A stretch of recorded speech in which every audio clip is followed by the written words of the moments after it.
Hello everyone, welcome to my channel Travel to Explore. Please like, subscribe and press the bell icon to get more updates. Now today we are going to explore Mysore. New Bangalore International Airport is the nearest airport. Mysore is very well connected by rail throughout the region and the rail station is just 2 kilometers from the city centre. Sandesh the Prince, a 4-star hotel in Mysore, conveniently situated in heart of historic city of Mysore, is one of the best places to stay and relax.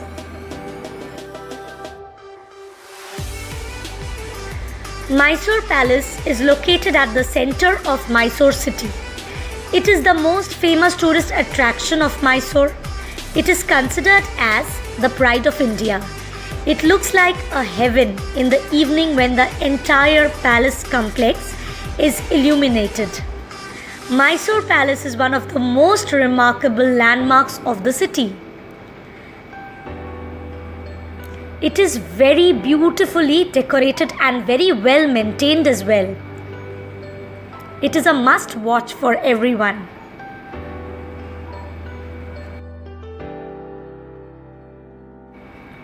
There is a beautiful temple inside the palace.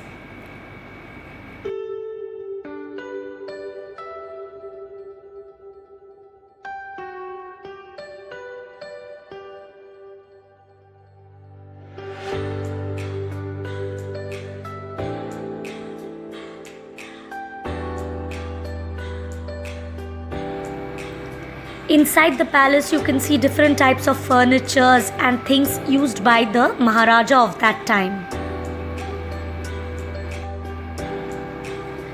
Maharaja Krishna Raja Wariyar had built this palace.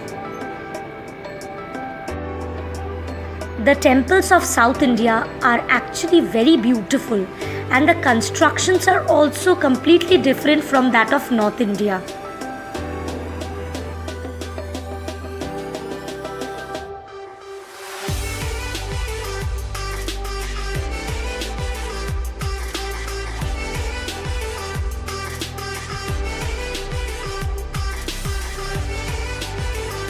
A panoramic view of the city is seen from the top of the Chamundi Hills.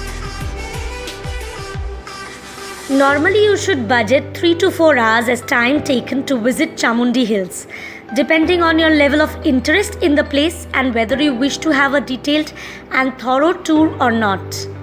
There you will see the Chamundeshwari temple and the Nandi.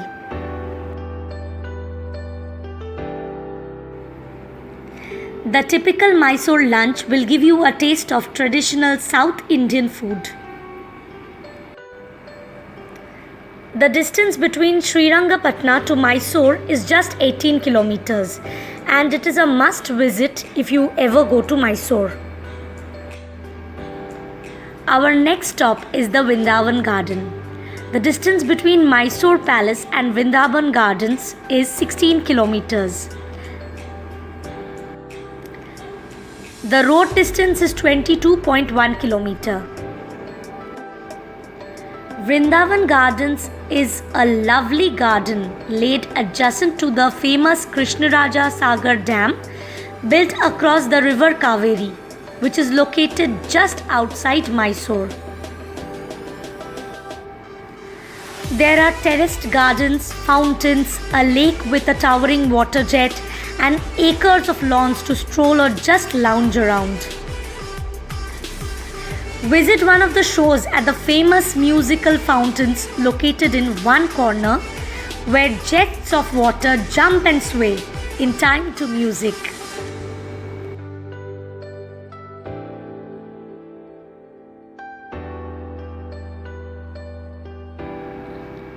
Your affair with Indian food in Mysore will remain an incomplete story without a mouthful of Mysore sweets. Mysore Pak is one of the most popular sweets in the South Indian cuisine.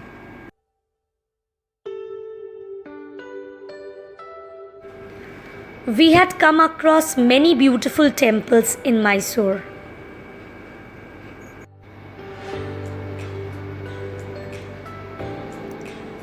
The next spot that we visited is the St. Philomena's Church. It is one of the largest churches of the continent of Asia.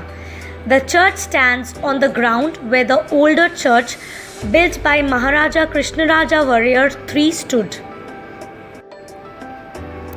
The church retains the heritage that is more than 200 years old.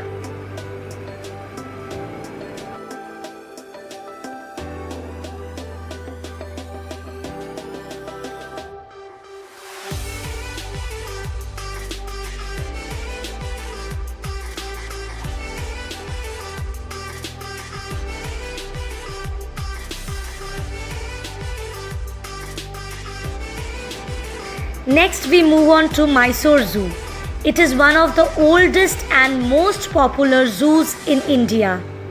The zoo is home to a wide range of wild animals, boasting a collection of exotic animals and birds from all parts of the world. The zoo is very well maintained, strict in terms of the policy of no feeding of animals, hence no food allowed inside.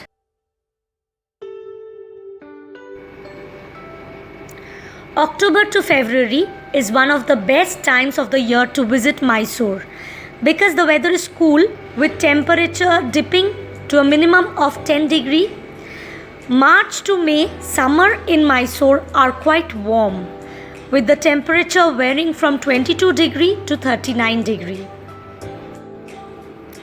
We especially enjoyed where the birds were kept. It is an open cage where you actually can go inside and experience and see the birds flying all around.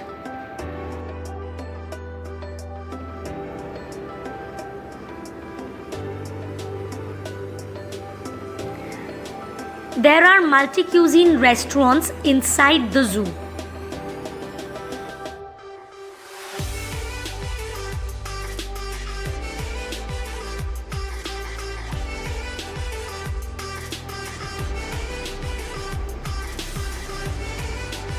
This is Tipu Sultan's tomb.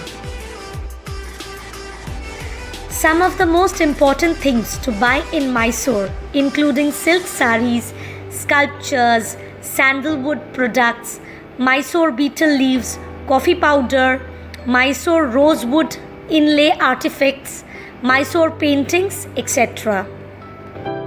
So see you all in my next video. Thank you so much.